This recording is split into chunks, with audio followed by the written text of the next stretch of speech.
नमस्कार, मैं नीलाश फर्स्ट लोक बात में आपका स्वागत करता हूं। आज भारतीय संस्कृति की अलख जगाने वाली धरोहर रचना श्री रामचरितमानस की 444वीं वर्षगांठ है। यह आज भारत के लगभग हर घर में पढ़ी जाने वाली धर्म ग्रंथ है। आइए जानते हैं रामचरितमानस के बारे में। रामचरितमानस हिंदू धर्म का एक प्रमुख ग्रंथ है जो मनुष्य को केवल जीवन की राह ही नहीं बताती, अपितु विभिन्न परेशानियों के समय मनुष्य को सही रास्ता भी दिखाती है तथा उनका उचित निराकरण भी करती है। आज हम जिस दो राहे पर खड़े हैं वहाँ से आगे अगर हमें सिर्फ कुछ दिखाई पड़ता है तो वह अंधविश्वास, अनास्था, आकांक्षा, अंधकार, अनिश्चितता और किंकर्तव्य विमूढ़ता। ऐसी स्थिति होने का प्रमुख कारण आज का भौतिकवादी जीवन व समाज है।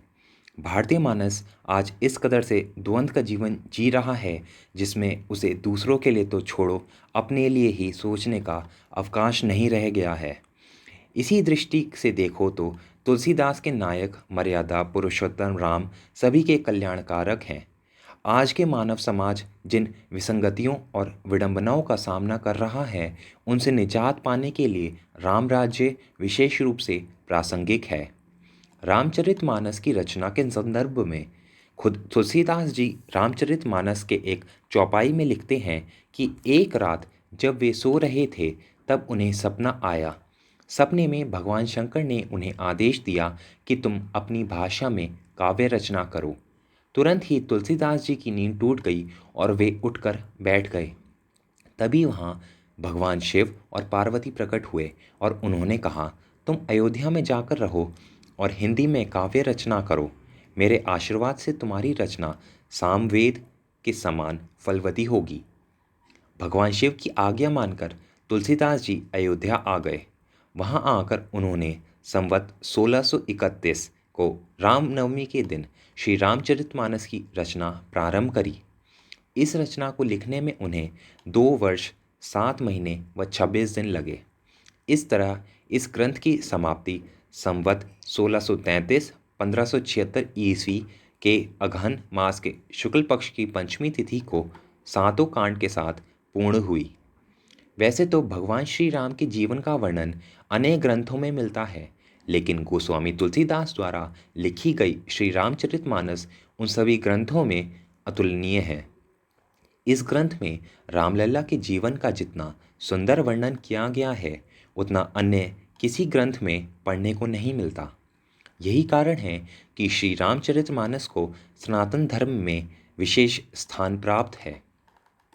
तुलसीदास जी का मानस कलयुग के दोषों को नष्ट कर सबका मंगल करने वाला ही नहीं है।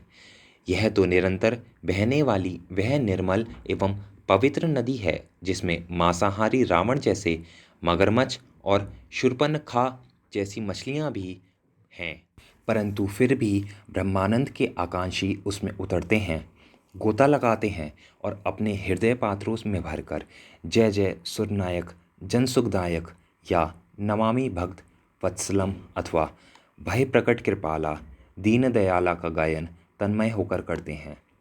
मंगल भवन अमंगल हारी तो पिंजरे के तोता मैना भी गाते हैं। इससे ज़्यादा तुलसीदास और मानस की प्रासंगिकता का सबूत और क्या हो सकता है। महाकवि तुलसीदास ने मानस में दुर्गुणों को समाप्त करने के अनेक उपाय बतलाए हैं।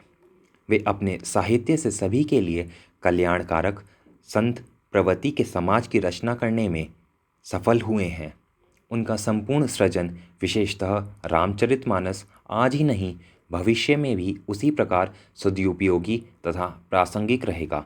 जो लोग सत्य और प्रेम सामीप्य का रसानंद पान करना चाहते, शबरी और अहिल्या की भाव विह्वलता उनके विश्वास को दृढ़ करती है। कभू तो दीनदयाल के भनक परेगी कान। सत्य और प्रेम का निवास पर्णकुटी में हो या निषादराज के यहाँ, कोल, भील, किरात, वानर, रीछों के साथ हो अथवा ऋषि मुनियों के आश्रम में, चित्रकूट व पंचवटी में, वहाँ सभी जीव अपने वैर भाव को नष्ट कर देते हैं। तुलसी की रामचरितमानस हमें जीवन के हर सोपान पर नवीन सीख देने वाला एक अद्वितीय चिंतन क्षमता का विकास करने वाला महाकाव्य है। एक आदर्श व्यक्तित्व कैसा होता है, एक आदर्श कार्य व्यवहार कैसा होना चाहिए, हमें कब, कैसे और कहाँ, किस प्रकार का कार्य करना है अथवा नहीं करना है, यह विवेक चिरकाल से तुलसी की रामचरितमानस में हमें कराती आई है। रामचरितमानस का प्रत्येक पात्र हमें एक विशिष्ट सीख देता है, चाहे वह सीख श्री राम के माध्यम से एक आदर्श मर्यादावादी राजा व एक आदर्श पुत्र के रूप में हो, या लक्ष्मण के माध्यम से एक आदर्श भाई के रूप में, चाहे हनुमान के रूप में मित्रवत सेवक। तुलसी जनता की परिस्थितियों से पूर्ण रूप से परिचित थे। उन्होंने हनुमान जी के माध्यम से दुखी व पीड़ित भारतीय जनता में हर्ष व उत्साह उत्पन्न किया।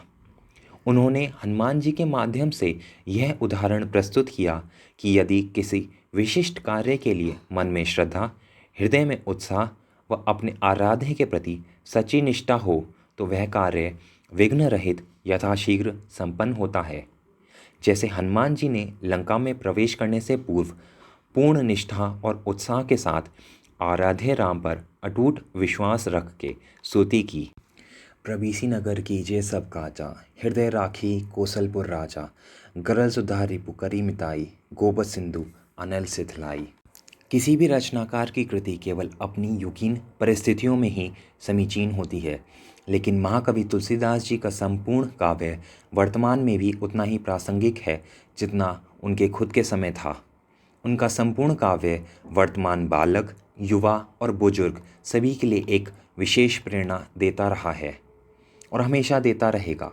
रामचरितमानस की रचना द्वारा उन्होंने भारतीय संस्कृति और समाज को एकजुटता तथा मजबूती प्रदान की। यह मानव मूल्यों की दृष्टि से समूचे विश्व का श्रेष्ठतम महाकाव्य है।